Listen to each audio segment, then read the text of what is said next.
Good morning, friends.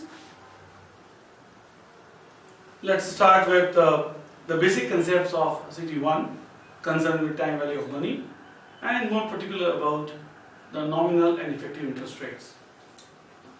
The crystal clear understanding of these concepts are required throughout this subject and probably throughout the course of actuarial science. So let's try to understand these concepts in a little more depth. There are two kinds of interest rates as we mentioned. One is nominal and another is effective interest rates. Nominal interest rates written as IP, expressed as IP. Nominal interest rates are the explicit, specified, mentioned interest rates specified over the instrument.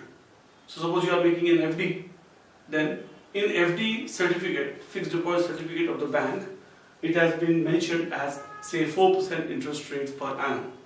Then they are called explicit, specified, mentioned interest rates on the instrument. Mind it, they are making a compounding every quarter or every half year, but then the rates mentioned over the instrument is only without considering the effect of compounding over the short-term period within a year.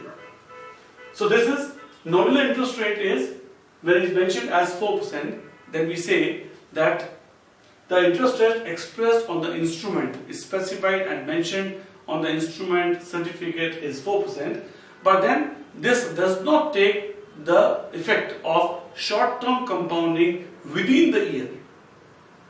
So if in effect the compounding takes place 4 times a year or quarterly year, 4 times a year, then we say if 4% is the nominal interest rates mentioned on the instrument, then per period, what period is of 1 quarter, okay? So 1 period interest rate is 1%. Now this is 1% per annum, 1% per period, 1 quarter. But then ultimately, when you end up getting the amount at the end of a year, you get back more.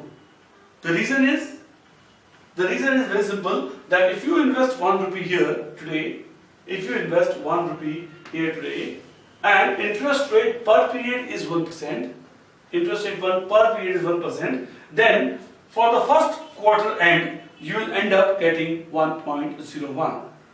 Then for the second quarter, the principal becomes 1.01, and again 1% for the second quarter ultimately ends up getting 1.01 square at the end of 2 periods of 2 quarters. Exactly proceeding the same way. So at the end of a year, what we get back is 1.01 raised to the power 4. That effectively means is that effective interest rates that we get is always higher than the nominal interest rates.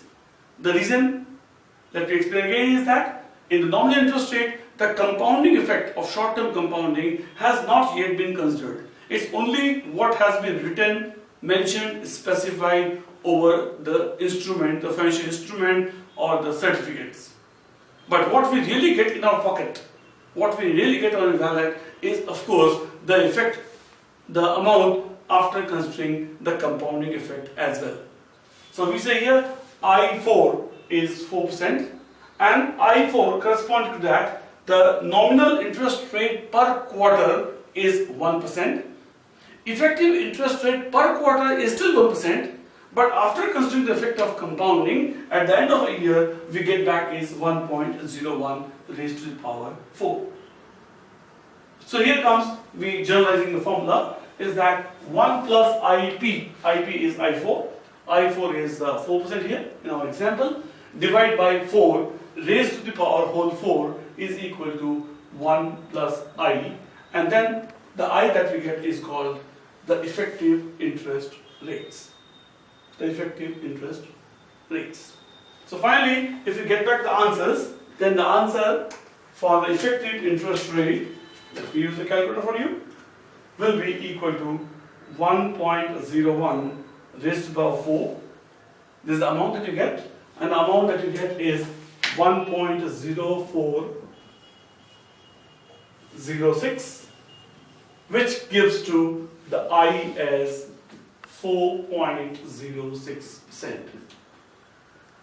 Now, don't try to say that's a 4% and 4.06% are always the same, or almost the same.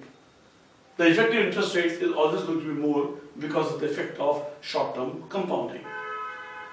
Okay, this lies the basic in the entire CT1 as well as the entire actual science course. So, basic from strong understanding is essential for your progress. Consider the second example. And one thing you must take care is that this is not I raised to the power p. This is a convention used in actual science is IP. P within the bracket does not mean it's a power or a index. So, completing the same way with the same formula. Example 2, find I12. By I12 means we are compounding 12 times a year, but if I12 is to be computed, that means without considering the effect of compounding. So here in this question, compounding effect is already considering I. Okay? So the formula goes very simple. 1 plus I12 by 12 raised to power 12 is 1 plus I. I is as effective interest rates, and using this and solving this, I12 comes to be 9.569%. As expected, the effective interest rate is always going to be higher than the nominal interest rate because of the compounding effect over interest. I hope this makes things very simple for. I try to explain in a layman's language. For more details, you can contact me over the numbers.